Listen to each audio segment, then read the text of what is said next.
தஞ்சாவூர் மாவட்டம் பாபநாசம் அருகே எருமைப்பட்டி கிராமத்திற்கு குடிநீர் வசதி கோரி அப்பகுதி மக்கள் காலி குடங்களுடன் ஆர்ப்பாட்டத்தில் ஈடுபட்டனர்.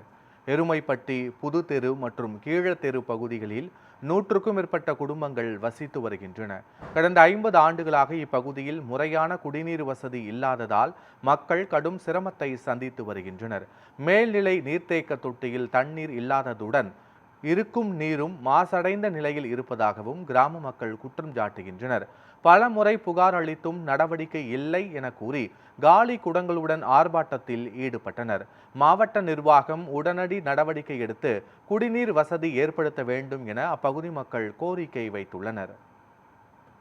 குறிப்பிட்ட சில நபர் சட்டவிரோதமாக மின் மோட்டாரை வச்சு தண்ணியை உறிஞ்சிருந்தாலும் எங்களுக்கு மேல்நிலை நீர்த்தேக்க தொட்டியில் தண்ணி ஏறுதில்லை. அதனால சம்பந்தப்பட்ட அதிகாரிகள் அந்த தனிப்பட்ட சட்டவிரோதமாக வைத்திருக்கும் மின் மோட்டாரை கண்டித்து துண்டித்து பறிமுதல் செய்து எங்களுக்கு எருமைப்பட்டி புதுத்தெரு மற்றும் பழையத்தெருக்கு தனிப்பட்ட முறையில் ஆழ்துளை மோட்டார் செப்பரேட் போர்வெல் மோட்டார் ஏற்படுத்தி அமைத்தந்து இந்த மேல்நிலை நீர்த்தேக்க தொட்டியை சுத்தம் செய்து அதை இணைத்து எங்களுக்கு இது ஒரு நடவடிக்கை போர்க்கால அடிப்படையில் அனைத்து விதமான அமைச்சர்களும் ஒன்றிணைந்து தமிழக அரசும் இந்த கோரிக்கை ஏற்று போர்க்கால அடிப்படையில் உடனே தீர்வு செய்து தருமாறு வேண்டிய உரிமை கேட்டுக்கொள்கிறேன்.